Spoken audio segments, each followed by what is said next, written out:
안녕하십니까. 소중한 나 무한행복 소나무 시간입니다. 여러분들 만나 뵙게 되어서 진심으로 반갑습니다.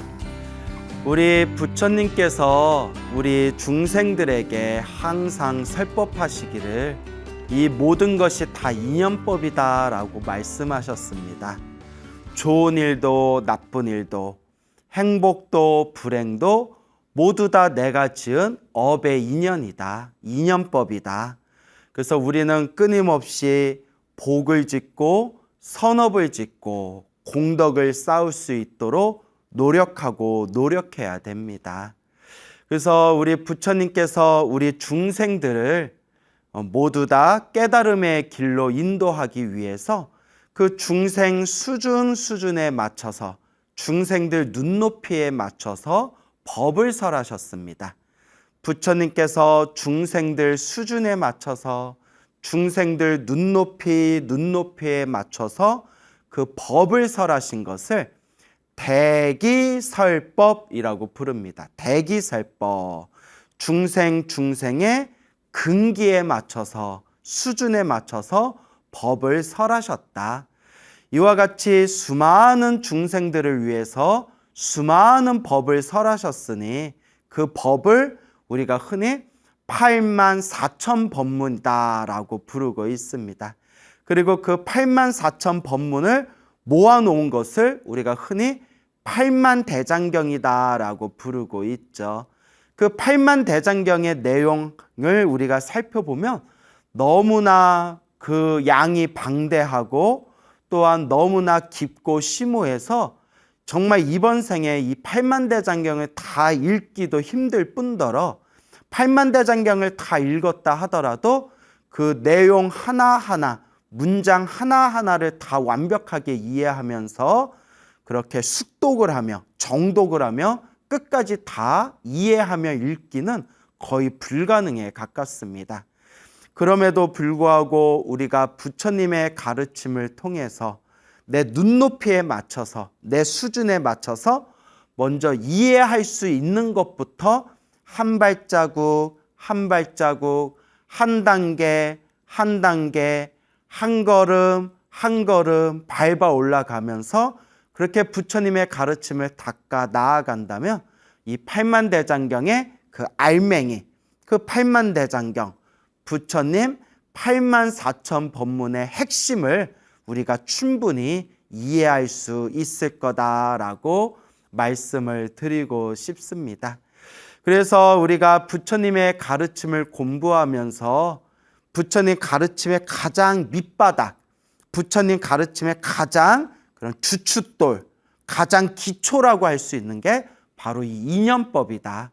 모든 것이 인연 따라 일어나고 모든 것이 인연 따라 사라지고 그 행복과 불행, 그 속에서 펼쳐진 모든 것이 다 내가 지은 업의 인연이다. 이걸 우리가 여실하게 있는 그대로 올바르게 바라보고 비추어 보아야 할 것입니다.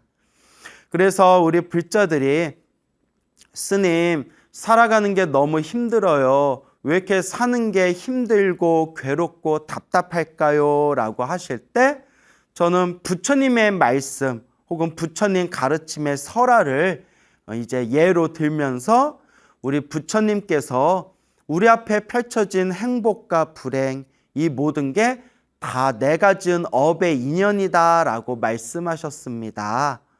그러면 스님, 내가 지은 이 업의 인연을 어떻게 잘 닦아야 되겠습니까? 어떻게 해야 힘들고 괴롭고 답답한 이 상황을 소멸할 수 있고 어떻게 해야 내 인연을 내 업의 인연을 어떻게 해야 잘 닦아나갈 수 있겠습니까? 그럴 때마다 우리 불자님들께 딱 3가지를 명심하십시오. 첫째, 기도를 많이 해라. 기도를 많이 해라. 특히 업장소멸, 참회 기도를 많이 해라. 그래서 관음 기도를 하든 지장 기도를 하든 금강경 기도를 하든 법화경 기도를 하든 신묘장구 대다라니 기도를 하든 항상 시작 없는 옛적부터 지금까지 살아오면서 몸과 말과 생각으로 지었던, 알고 지었건 모르고 지었건 그 모든 죄업들을 제가 참회합니다라는 마음으로 간절하게 기도하고, 기도하면서 항상 기도의 마지막에는 모든 중생 다 함께 행복하여지이다. 모든 중생이 괴로움에서 벗어나 모든 중생이 다 함께 영원한 행복을 얻어지이다라고 모든 중생들의 행복을 발언하면서 이와 같이 기도하면 업장이 빨리 소멸하고 선업공덕이 빨리 늘어나게 될 것입니다. 이것이 첫 번째고, 두 번째, 기도하는 것만으로는 부족합니다. 기도하면서 자꾸 복을 지어야 됩니다. 자꾸 필요한 분들에게 보시도 하고, 또 어디 필요한 곳에 가서 봉사도 하고, 또 내가 처해진 상황 안에서 조금이라도 몸과 마음으로 조금이라도 틈틈이 꾸준히 복을 지을 수 있도록 노력해야 됩니다. 그래서 이게 두 번째, 복을 지어라. 그래서 세 번째가 제일 중요하다. 그것이 바로 이 마음을 잘 쓰는 것.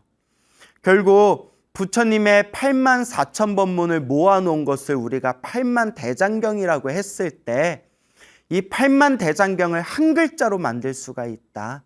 8만대장경을 한 글자로 딱 만들면 바로 마음심자, 마음심자가 된다. 결국 불교는 이 마음을 잘 다스리는 것, 마음을 잘 길들이는 것, 마음을 잘 닦는 것, 마음에 눈을 뜨는 것, 마음을 깨닫는 것, 이 마음이 바로 불법의 핵심이다. 그래서 첫째, 기도를 많이 해라. 둘째, 복을 많이 지어라. 셋째, 이 마음을 잘 닦아야 된다. 이 세 가지를 명심하고 꾸준히 닦아 나아가면 반드시 내 나쁜 업의 인연을 소멸하게 되고, 반드시 좋은 업의 인연, 복과 선업과 공덕이 쌓이게 될 것이다 라는 그런 말씀을 드립니다. 많은 분들이 그래요. 스님, 그런데 그렇게 머리로는 아는데, 머리로는 다 알겠는데 몸으로 실천하기가 너무 힘들어요. 몸으로 닦는 게 너무 힘들어요. 원래 힘든 겁니다, 여러분. 처음부터 수행이 술술 되고 처음부터 이 마음 공부가 술술 된다면 우리는 벌써 다 도인이 되고 벌써 다 부처가 됐어요. 원래 수행은 힘든 거예요. 시작 없는 옛적부터 탐욕과 성냄과 어리석음에 푹 물들어 버린 이 몸과 말과 생각의 업의 습관 때문에 자꾸 번뇌망상이 일어나고, 자꾸 내가 이러면 안 되는데 하면서도 내가 몸과 말과 생각으로 자꾸 실수를 저지르게 되고, 이쪽으로 가야 된다는 게 바른 길인 걸 알면서도 스스로 그 지독한 업의 장애에 걸려서 이쪽으로 가야 된다는 걸 알면서도 저쪽으로 가고 있고, 이렇게 끊임없이 내가 지었던 이 업의 습관에 의해서 이 수행을 하는 데 있어서 자꾸 장애가 생기고 어려움이 생기게 되는 겁니다. 원래 수행이 어려운 거예요. 어렵다는 걸 알고 꾸준히 한 걸음 한 걸음, 한 단계 한 단계 밟아 나아가는 것, 그게 바로 수행이 되는 것입니다. 그래서 우리 불제자들이 인생을 살아가면서 힘들고 괴롭고 답답할 때, 바로 그때가 부처님께 의지할 때다.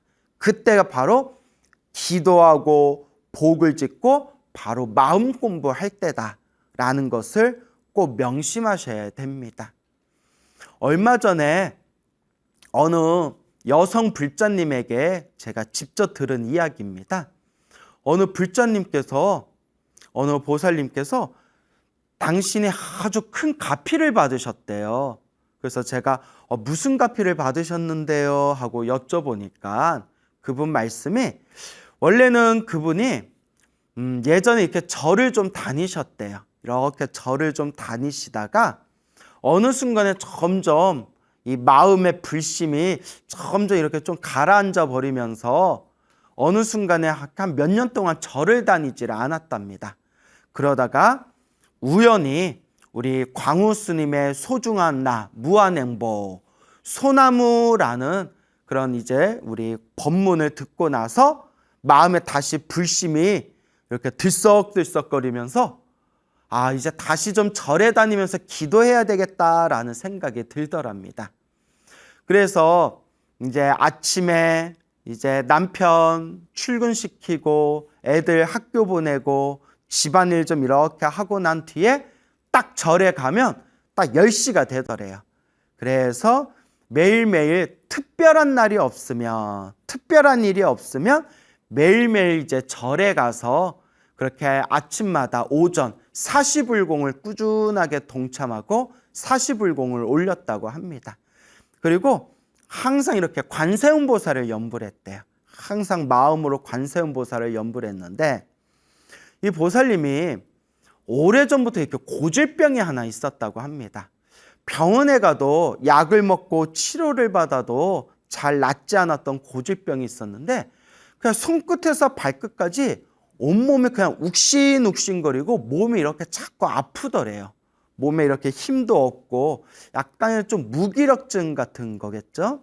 몸에 힘도 없고 자꾸 몸이 아파오고 여기저기 막 쑤시고 그래서 병원에 가도 큰 차도가 없었는데 이 불자님께서 이제 마음속으로 전생에 업본가 보다 생각하고 그냥 그러려니 하고 이렇게 살아오고 있었다고 합니다.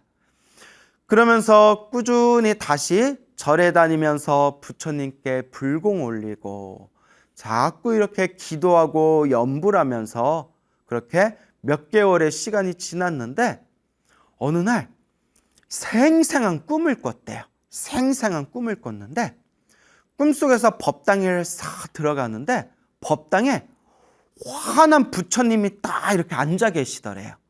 법당에 환한 부처님이 딱 이렇게 앉아 계시는 그런 모습을 보고 이렇게 합장하면서 부처님 부처님 하면서 그 법당에 환하게 앉아있는 부처님 앞에서 이렇게 연불을 하는 꿈을 꿨답니다. 그래서 잠에서 딱 깼는데 너무 꿈이 생생하고 너무나 마음이 시원하고 개운하더랍니다. 이게 소나무에서 들었던 이게 가피 받은 건가? 이게 업장이 소멸한 건가? 그런 이제 여러 가지 생각이 들었는데 그 꿈을 꾸고 난 뒤부터 몇 년 동안 그렇게 당신을 괴롭혔던 그 몸이 욱신욱신 아프던 고질병이 싹 사라져 버렸대요. 몇 년 동안 병원을 다녀도 차도가 없었던 그 고질병이 그 부처님이 환하게 그렇게 앉아 계시는 그 모습을 보고 이렇게 합장하고 염불하던 그 꿈을 꾸고 난 뒤에 당신을 괴롭혀던 그 병이 싹 사라지게 되었다라는 말씀을 저한테 하시더라고요. 그래서 제가 와 대단합니다. 너무나 대단합니다. 그게 몽중가피죠. 그게 바로 몽중가피입니다. 근데 불자님 평소에 무슨 기도를 많이 하셨어요? 라고 여쭤보니까 스님 제가 뭐 특별한 기도는 하지 않고 스님이 소나무에서 말씀하신 대로 아침에 눈을 딱 뜨면 저녁에 잠들 때까지 최대한 관세음보살을 놓치지 않으려고 항상 관세음보살을 연불했습니다. 항상 관세음보살을 마음으로 연불하면서 아침에 눈을 떠서 밤에 잠들 때까지 최대한 관세음보살을 놓치지 않으려고 계속 연불하고 연불했습니다 라고 말씀하시더라고요. 그래서 제가 참 훌륭하다라는 그렇게 이제 덕담을 드렸습니다. 이 불자님께서는 매일매일 꾸준하게 이제 가정주부시니까 이제 남편 출근하고 애들 학교에 가면 이제 집안일 이렇게 좀 해놓고 매일매일 이제 사시불공 뭐 1시간 내지 1시간 반 정도 되죠. 사시불공에 참석한 거. 그리고 따로 특별한 기도 없이 오로지 그냥 관세음보살만 연불 하셨다는 거예요. 오로지 관세음보살만. 그래서 우리 주변의 불자님들 보면 제가 수도 없이 이 소나무를 통해서 아니면 수많은 강의나 설법을 통해서 따로 좋은 기도가 있는 게 아니다. 부처님을 향한 모든 기도는 하나로 통한다. 라는 말씀을 제가 정말 입이 아프도록 말씀을 드리는데, 수많은 불자님들은 그래도 무슨 기도가 더 나을까? 스님 어떤 기도를 해야 더 효과가 좋을까요? 아직도 이런 망상 속에 빠진 불자들이 너무 많은 것 같아요. 그래서 제가 방송에서도 몇 번 얘기했지만 이제 제발 소나무를 보신 분들은 제발 이제 이런 질문 좀 그만해라. 스님 무슨 기도를 해야 되나요? 무슨 기도를 해야 효과가 더 좋은가요? 제발 이런 질문 좀 제발 좀 그만해라. 그동안 소나무를 통해서 끊임없이 말하지 않았냐. 관세음보살 불러서 갚이 받은 분, 지장보살 불러서 갚이 받은 분, 금강경 기도해서 갚이 받은 분, 법화경 기도해서 갚이 받은 분, 신묘장구 다라니 기도해서 갚이 받은 분, 능엄주 기도해서 갚이 받은 분, 이루 헤아릴 수 없이 부처님께 기도해서 갚이 받은 수많은 그런 불제자의 이야기를 전해드리면서, 여러분 부처님을 향한 모든 기도는 하나로 통합니다. 하나라도 간절히 열심히 하세요 라고 말씀드렸는데, 아직도 무슨 기도를 해야 더 좋을까? 무슨 기도를 해야 더 효과가 좋을까? 이거는 이제 망상입니다. 망상, 허망한 생각이에요. 어떤 기도를 하든 골고루 한번 해보시고, 골고루 기도하면서 나한테 가장 친숙하고 나한테 가장 맞는 기도를 하나라도 선택해서 간절하게 꾸준하게 하는 게 중요합니다. 그러니까 한번 골고루 해보세요. 골고루.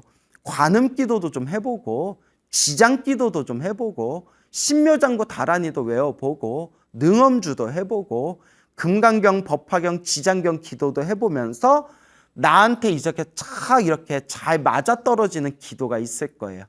스님, 저는 무슨 기도를 하면 좋을까요? 제가 어떤 기도가 맞을까요? 그걸 내가 어떻게 알아요? 본인이 해야지. 그걸 제가 어떻게 알아요? 예?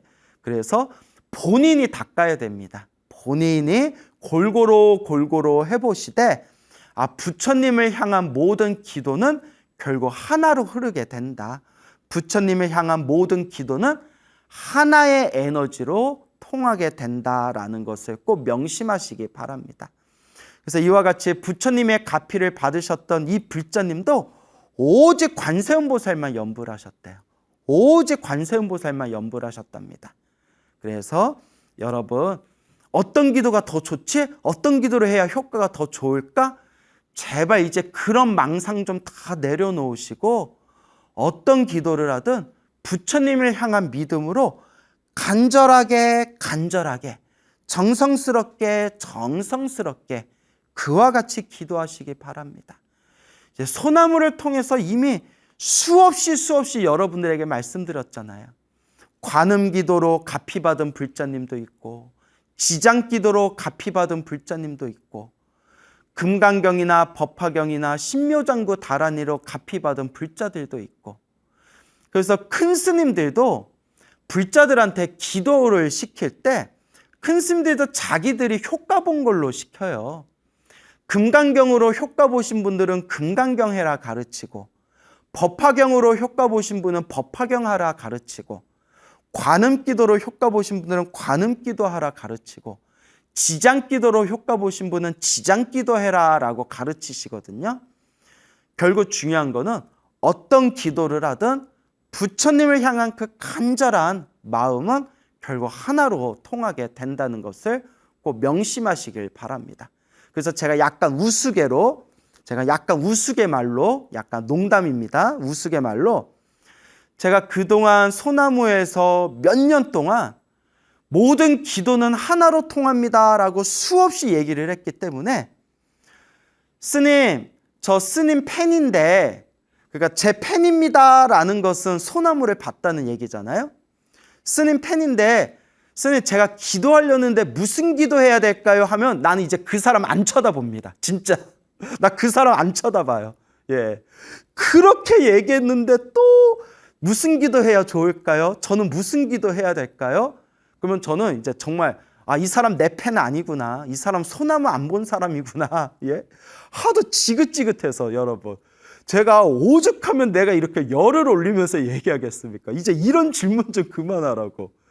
그래서 뭐 이렇게 막 질문하시는 분들한테 그래요. 내가 소나무에서 이미 다 말해놨기 때문에 1편부터 천천히 한번 보라고. 1편부터 소나무 1편부터 차근차근 들으시면 어떻게 기도해야 되는지, 어떤 마음으로 기도해야 되는지, 왜 기도를 했는데 효과가 없는 것처럼 느껴지는 건지, 왜 기도를 했는데 나쁜 일이 생기는 건지, 어떤 기도가 올바른 기도인지 이걸 소나무에서 다 설명해 놨으니까 1회부터 천천히 보시라고.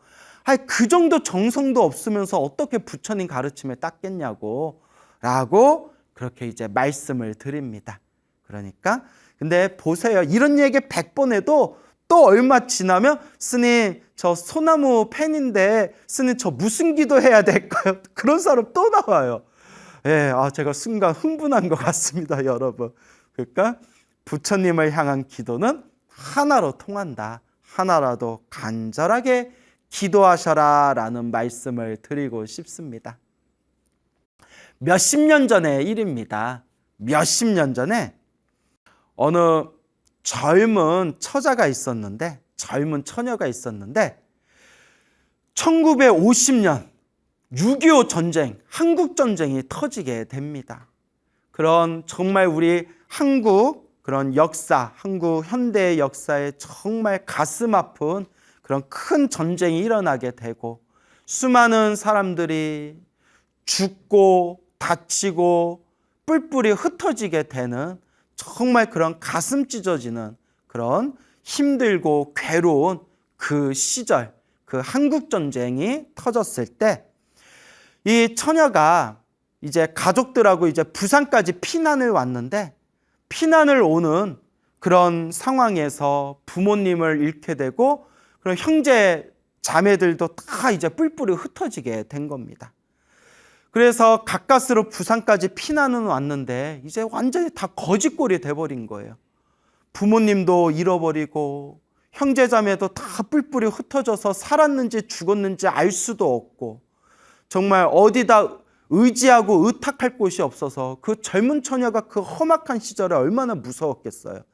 정말 쓰레기를 뒤져가면서 겨우겨우 끼니를 이어가던 그런 한 처녀가 있었습니다. 너무 살아가는 게 힘들고 괴롭고 그리고 부모님도 잃어버리고 형제자매도 다 살았는지 죽었는지 생사도 분명하지 않고 그 속에서 밀려오고 닥쳐오는 그런 두려움, 슬픔, 그런 암울한 마음 때문에 이 처녀가 결국은 독한 마음을 품게 됩니다. 죽자. 내가 그냥 죽어버리자. 내가 그냥 죽자. 그래가지고 내가 이렇게 이 세상 더 이상 무엇하러 내가 살겠는가? 부모님도 잃고 피를 나눈 우리 형제도 우리 자매들도 어디 갔는지 살았는지 죽었는지 알 길도 없고 내가 지금 하루하루 어떻게 살아가야 될지 눈앞이 깜깜한데 그냥 내가 죽자라는 생각이 들어서 이렇게 끈을 가지고 끈을 품에다 안고 산으로 올라갔대요. 산에 올라가서 이제 목매달아서 죽으려고. 그렇게 눈물을 뚝뚝 흘리면서 내 팔자야, 내 팔자야. 왜 이렇게 사는 게 힘들까?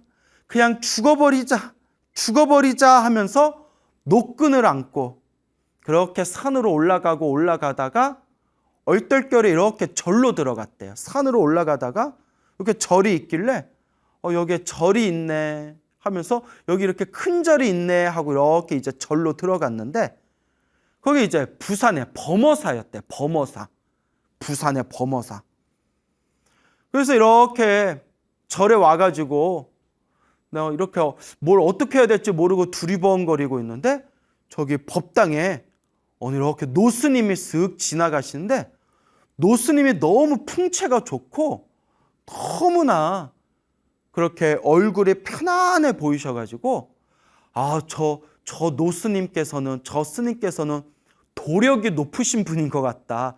저분한테 좀 내가 좀 여쭤봐야 되겠다 싶어서 그 법당 앞에 쓱 지나가는 노스님께 저 스님 하고 이렇게 불렀대요. 그래서 노스님이 이렇게 쳐다보니까 스님, 제가 너무 답답해서 그런데 뭐 좀 여쭤봐도 되겠습니까? 하니까 노스님이 그래, 말해봐. 뭔데? 처녀, 뭐가 궁금한데? 하니까 이제 처자가 하는 얘기가 스님, 제가 이 전쟁통에 부모님도 잃고 형제자매도 다 뿔뿔이 흩어지고 그리고 하루하루 정말 살 길도 막막하고 제가 그냥 확 죽어버리려고 합니다. 제가 아무런 인생에 희망이 없습니다. 제가 그냥 죽어버리려고 하는데 제가 죽으면 다음 생에 좋은 곳에 태어나겠습니까? 그 노스님이 가만히 쳐다보시더니 못 태어난다. 좋은 곳에 못 태어난다. 딱 이러시더래요. 살아가는 게 힘들어서 확 죽어버리려고 하는데 다음 생에도 좋은 곳에 못 태어나면 어떡합니까? 스님, 왜 못 태어납니까? 그럼 제가 어떻게 해야 됩니까? 그러니까 노스님이 하신 말씀이 살아야 된다. 어떻게든 살아야 된다. 살아야지 왜 죽냐? 살아야 된다라고 말씀하시더래요. 스님, 살고 싶어도 사는 게 너무 괴롭고 힘들고 너무 답답합니다. 너무나 고통스러워서 그렇습니다. 그럼 제가 어떻게 살아야 됩니까? 라고 하니까 노스님께서 관세음보살을 불러라. 간절하게 관세음보살을 불러라. 자나 깨나 오직 관세음보살을 불러라. 관세음보살을 부르면 반드시 너를 도와주실 것이다. 스님, 관세음보살 부르면 밥이 나옵니까? 떡이 나옵니까? 관세음보살 부른다고 뭐가 달라집니까? 그러니까 노스님이 관세음보살을 불러라. 간절하게 관세음보살을 불러라. 자나 깨나 관세음보살을 불러라. 관세음보살을 부르면 반드시 너를 도와주실 것이다 하면서 그 처자를 이렇게 붙들고 어디로 데려가더래요. 그래서 공양간으로 데려와서 일단 사람은 먹여야 돼요, 여러분. 백날 좋은 얘기 해봤자 일단 배부터 채워줘야 돼요. 밥을 배불리 먹이더래요. 자, 배고팠지? 요거 좀 먹어라 하면서 공양가에서 밥을 배불리 먹은 뒤에 아무리 범어사가 큰 절이지만 그렇게 거짓골이 된 여자한테 그렇게 배불리게 밥을 먹일 정도로 그렇게 쌀이 풍족했던 시대는 아니지 않습니까? 밥을 배불리 먹인 뒤에 마지막으로 다시 간곡하게 말씀하시는 게 살아야 된다. 오직 관세음보살을 불러라. 관세음보살이 반드시 도와주실 것이다. 살아야 된다라고 그렇게 간곡하게 그렇게 당부를 하시더랍니다. 그 노스님의 간곡한 말씀에 이 마음이 촉촉하게 젖어든 이 처녀는 결국 이제 다시 마을로 내려가서 마음으로 결심을 합니다. 그래, 살자. 악착같이 한번 살아보자. 어차피 일어나 죽거나 절에나 죽거나 악착같이 살아보자 하면서 그날부터 오직 관세음보살을 부르면서 온갖 잡일을 다 했대요. 옛날 사람들이 지금 사람들보다는 지식적인 면, 그런 머리로 따지고 분석하는 그런 지식적인 면은 옛날 사람들이 지금 사람들보다는 훨씬 뒤떨어지겠지만 대신 옛날 사람들의 장점이 있답니다. 뭐 하나 꽂히면 그냥 정말 순수하고 우직하게 밀고 나가는 힘이 있대요. 그 처녀도 오직 관세음보살을 간절하게 부르면서 악착같이 살아가서 나중에는 이제 시장에서 장사를 하게 되었고, 결국엔 그 부산 시장에서도 아주 손꼽히는 그런 큰 부자가 되었다라는 그런 정말 전설 같은 이야기가 전해지고 있답니다. 이 이야기를 제가 전해 듣고 저는 문득 이런 생각을 했습니다. 우리 사람의 업의 인연이라는 게 좋은 업만 있는 것도 아니고 나쁜 업만 있는 것도 아니에요. 좋은 업의 인연과 나쁜 업의 인연이 끊임없이 내가 지은 업보 따라서 일어나고 사라집니다. 예를 들어서 부모 복은 있는데 자식 복이 없는 경우가 있고요. 또 부모 복은 있는데 남편 복이나 아내 복이 없는 경우도 있고요. 또 부모 복도 없고 부부 복도 없었는데 말년에 자식 복은 있어가지고 또 자식 복이 있는 경우가 있고요. 또 건강 복은 있는데 재물 복이 없는 경우가 있고요. 재물 복은 있는데 건강 복이 없는 경우가 있고, 그러니까 한마디로 모든 일들이 다 좋은 일만 있거나 나쁜 일만 있는 게 아니라 좋은 일, 나쁜 일, 내가 지은 업의 인연 따라 그 퍼센티지가 다른 것 같아요. 뭐 3대 7, 뭐 5대 5, 뭐 6대 4, 뭐 8대 2 이런 식으로 좋은 업이 많은 경우도 있고 나쁜 업이 많은 경우도 있고, 우리 업의 인연이라는 게 그렇습니다. 그것도 다 내가 지은 업보고 내가 지은 업연이죠. 근데 제가 이 6.25 전쟁을 겪은 이 처녀의 이야기를 딱 전해 듣고 느낀 게 무엇이냐면, 이 처녀는 일단 복이 많은 사람은 아니에요. 선업이 많은 사람은 아닙니다. 왜냐? 겉으로 볼 때 한창 시골에서 고향에서 부모님과 형제자매가 즐겁게 지내다가 한국전쟁이 터져버려서 숱한 고초를 당하게 되고, 눈앞에서 전쟁 때문에 사랑하는 그 부모님을 잃게 되고, 피를 나눈 형제자매가 뿔뿔이 흩어져가지고 살았는지 죽었는지 알 수도 없고, 부산까지 피난을 왔는데 하루 한 끼 먹기도 힘들게 하루하루 겨우겨우 끼니만 때우면서 살 수밖에 없었고, 이런 현상만 보면 정말 박복하구나, 정말 복이 없구나. 저 어린 나이에 전쟁을 겪으면서 저 한창 연애하고 사랑받을 저 젊은 나이에 눈앞에서 부모님이 전쟁에서 목숨을 잃고 형제자매 다 흩어지고 하루하루 먹고 살기도 힘들고, 오죽하면 끈을 들고 산에 가서 목매달아 죽을 생각을 했겠어요. 이것만 보면 박복하고 복이 없는 사람인데 왜 하필이면 죽으려고 산을 올라갔는데 그냥 물에 빠져서 죽어도 되고 혀 깨물어서 죽어도 되고 다른 산에 올라가서 죽어도 되는데 왜 하필이면 그 산에 올라가고, 그 산에 올라가다가 왜 하필이면 발걸음이 범어사, 왜 하필이면 절로 들어가고, 그렇잖아요. 갑자기 죽으려는 사람이 갑자기 여기 절이 있네 하고 절에 들어간 것도 이상하잖아요.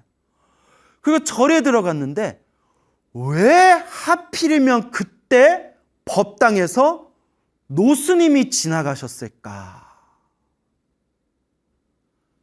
참 이게 이 인연법이라는 게 참 신기하지 않아요? 정말 죽으려고 산에 올라갔을 때 그 산이 아니었으면 어쩔 뻔했고, 범어사가 있는 산이 금정산이죠. 금정산이 아니라 저기 다른 산으로 갔으면 어쩔 뻔했고, 금정산 올라가는 길에 또 딴 길로 올라가가지고 범어사를 못 봤으면 어쩔 뻔했고, 범어사를 봤더라도 어차피 나 죽을 건데 절에 들어가면 뭐해 라고 하면서 절에 안 들어갔으면 어쩔 뻔했고, 또 하필이면 그 절에 들어갔을 때 그 1분 차이, 2, 3분 차이로 그 법당 앞에 지나가는 노스님을 만나지 못했더라면 어쩔 뻔했을까? 과연 그 처녀는 과연 어떻게 되었을까? 이게 도저히 말로써 표현할 수 없는 정말 신기하고 미묘한 인연법입니다. 왜 하필이면 좋은 어변도 나쁜 어변도 왜 하필이면 그런 인연을 만났을까? 그래서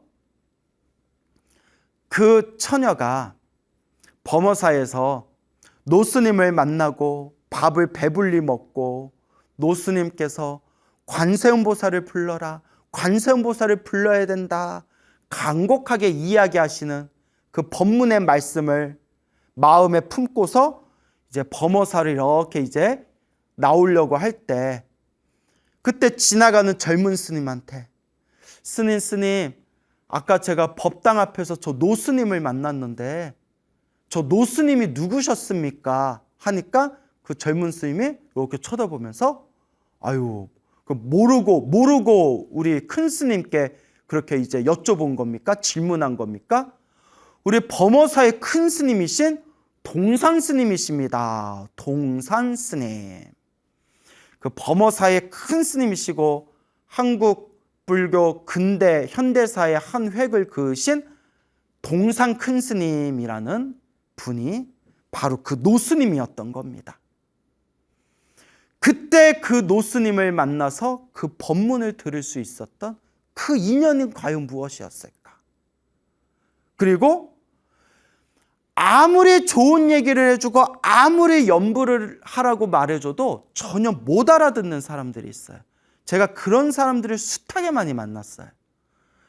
기도하세요, 기도하세요, 연불하세요, 연불하세요 해도 바빠서요, 힘들어서요, 나중에 할게요. 그렇게 기도해라, 기도해라, 연불해라, 연불해라 해도 해야 된다는 걸 알면서도 안 하는 사람도 있고 아예 하겠다는 마음을 내지 못하는 사람도 있습니다. 우리가 이런 사람들을 업장이 두꺼운 사람들이다라고 이야기합니다.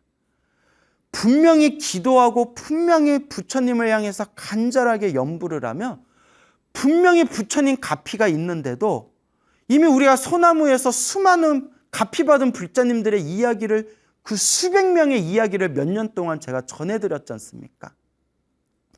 그런데도 연불하겠다는 마음을 내지 못하거나 해야 된다는 걸 알면서도 연불하지 않는 사람들을 업장이 두꺼운 사람들이다라고 이야기합니다.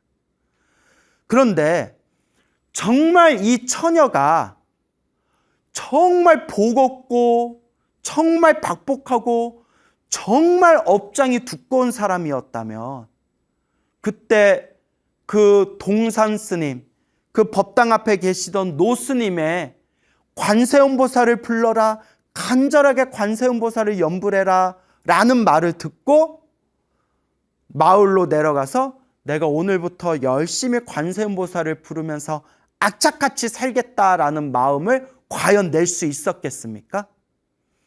그나마 전생에 쌓았던 복과 선업과 공덕과 착할선, 뿌리근, 착한 뿌리, 성근이 있었기 때문에 관세음보살 연불해라 라는 그 노스님의 법문이 마음에 촉촉하게 젖어들면서 내가 이제부터 관세음보살을 열심히 연불하면서 간절하게 연불하면서 내가 반드시 내가 살아남겠다. 반드시 관세음보살님이 나를 도와주실 것이다 하면서 우직하게 관세음보살을 연불할 수가 있었다는 겁니다. 이와 같이 우리가 이 처녀를 가리켜서 과연 복이 많은 사람인가, 복이 없는 사람인가 딱 잘라서 우리가 판단할 수 있는 것이 아니다.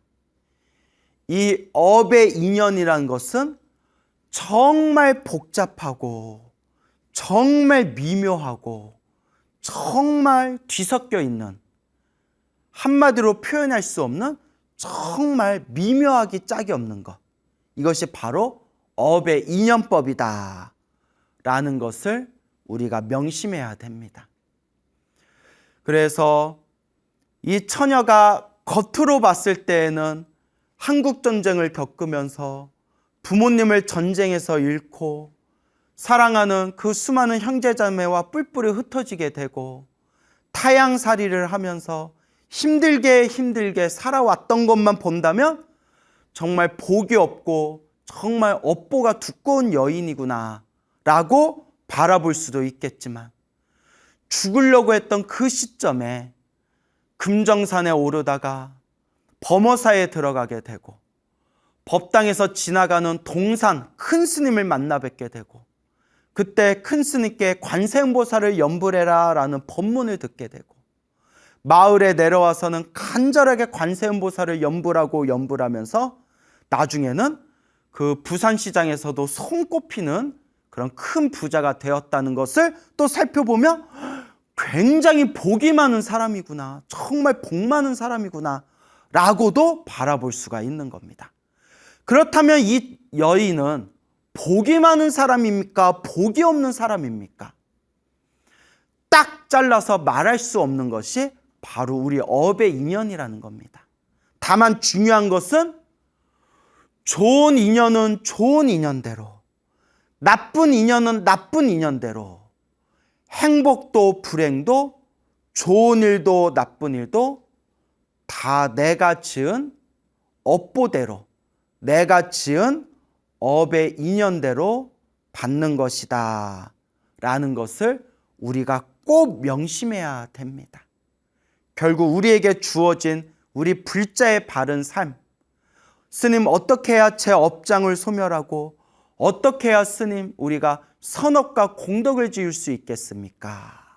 첫째, 어떤 기도를 하든 부처님을 향한 간절한 마음으로 꾸준하게 간절하게 기도해라. 둘째, 기도하면서 내 형편껏 내 힘 닿는 대로 꾸준히 조금씩이라도 복을 짓고 복을 지어라. 셋째, 가장 중요한 거, 이 마음 잘 안 되더라도 자꾸 마음을 잘 쓸 수 있도록 그렇게 내 마음을 잘 닦아라. 이 세 가지를 꼭 명심하시면서 여러분들 삶에 행복한 그런 열매를 꽃 피우시길 바랍니다. 여러분, 행복해지고 싶습니까? 행복한 삶을 창조하고 싶습니까? 복을 지으십시오. 선업을 지으십시오. 공덕을 쌓으십시오. 복과 선업과 공덕의 힘이 여러분들을 진정한 행복의 길로 이끌어 줄 것입니다. 여러분, 성불하십시오.